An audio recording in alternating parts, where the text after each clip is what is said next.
General spoiler warning for story content in Honkai Star Rail. You have been warned. Quick disclaimer, footage used in this video was borrowed from other sources. Here's the list of channels and content creators I borrowed footage from. Also, if I get anything wrong, let me know in the comments below. The wind is rising.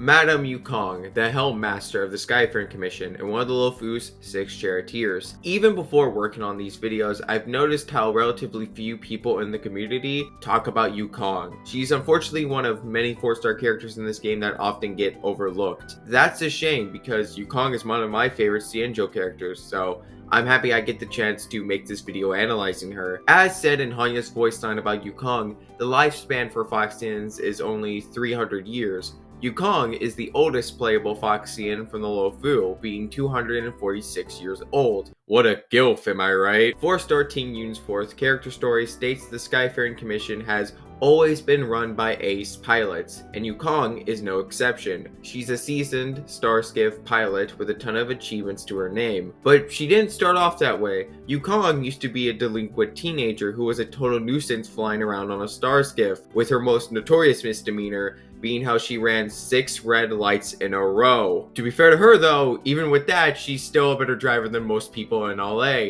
In her first character story, General Jing Yuan saw a ton of potential in her piloting skills. He wanted Yukong to join the Skyfaring Commission since he thought she'd be a perfect shoo-in. I don't blame him for thinking that, as even her name connects to her time as a pilot. The Yu means to control or drive, and Kong translates to air or sky. To drive around the stars in the sky. That was what Yukong was born to do, yet she refuses to take flight ever again. What caused her to focus solely on official duties for the remainder of her life stems from the events of one battle. The Third Abundance War. Forces from multiple Xianzhou ships fought together against the denizens of Abundance. This battle would result in drastic casualties on both sides. According to the readable Record of Rainbow's Road, it's documented that the Luofu in particular lost over 63,000 fighter jets and over 120,000 pilots. This war would have an impact on Yukong going forward. In every battle she took part in, she would always make a promise to her teammates. You just worry about holding on to your weapon. I'll bring you back to Xianzhou. However, that battle was the first and only time she couldn't keep that promise. Many of her fellow pilots died on that battlefield.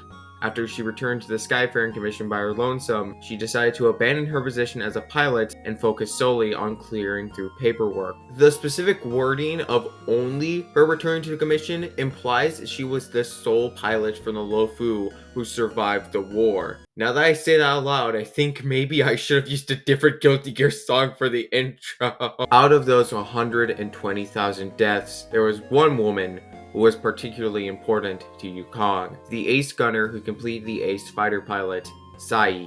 They had been friends since childhood, illegally racing against each other in their Starskiffs. Remember how I said Yukong was brought before Jing Yuan, who decided to enlist her into the commission? Well, based on what Yukong says in her companion mission, For I Have Touched the Sky, Sai was right there with her. Sai would die in Yukong's arms. Her last words were a request to her best friend. Don't let Qingli walk the same path. Don't let her become a fighter pilot. Yukong would adopt Qingyi, claiming she was her birth mother and hiding the identity of Sai from her. When Qingyi gained an interest in becoming a Starskiff pilot, Yukong staunchly forbade her from doing so. She was adamant that her adopted daughter would not join the commission. And honestly, can you blame Yukong for this? She already broke one promise to all her comrades. She wasn't willing to break another one, especially when it was the dying wish of someone near and dear to her heart. Yukong is closely associated with imagery of kites, such as her profile picture in the Ghostly Grove event. In her 4th character story, it's stated that in Xianzhou culture, kites are mementos of fallen pilots. Take good care of them, let them take off once more in place of those pilots who cannot return to the sky. The kite that Yukong holds in one of her idol animations as a memento of Sai. The light cone past and futures illustration has Yukong holding onto the same kite. We know it's the same one because of the burn marks. And there's something interesting in the light cone's short story. The wings of the paper kite in her hands were broken, brutally reminding her of her beloved's tragic passing. Her beloved, Psst. Hey, Yukong. I know what you are. Yeah, from this and how Yukong wrote to Sai in their letters, you get the vibe there was definitely something more going on. I checked with my lesbian friends and they told me that having a crush on your straight friend can be a pretty common experience. Imagine watching the person you love die in your arms. That would be rough for anybody to go through. And as her fourth character story reveals, she can't stop thinking about the past and has nightmares of the battlefield where Sai and the other pilots perished. In my dream, that was the day I died. When she wakes up from those nightmares of dying alongside everyone else, she feels desperately compelled to return to the sky and complete the final flight of her life. This could be interpreted as her feeling like she doesn't deserve to live while everyone else died. So, to top it off, Yukong has survivor's guilt too. Like, Jesus Christ, can this lady catch a break? Since Foxians live pretty short lives compared to other Xinzhou natives, they tend to have a deeper appreciation and passion for life. After losing so many comrades, including her beloved, to the flames of war, Yukong has an even greater appreciation of life than most Foxians. The running theme of her entire character lore is how she's getting old. She only has a little over 50 years left to live. And while Foxians maintain a youthful appearance, as they grow older, they lose a sense of enjoyment from their hobbies or pastimes. This is our deterioration.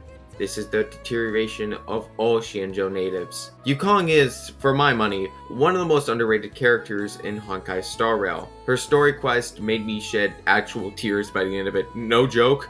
Her flashback with Sai messed me up. Her story is beautifully tragic, with her carrying so much guilt and pain alone for so long. To see her finally stop bottling it up and express her pain to someone was a great moment for her character, and I'm glad that the end of this quest has her support her daughter's decision and help her join the Skyfaring Commission to one day become the next ace pilot. Yukong is legitimately a great mom, and I will not accept any slander of her in the comments. While not part of Yukong's companion mission, there's a scene with her during one of the Lofu myth quests that acts as a sort of epilogue. Here, Yukong encounters and talks to a Heliobi that's taken the form of Sai and possesses her memories. Through this ghostly doppelganger, Yukong is able to have one last chat with her former partner.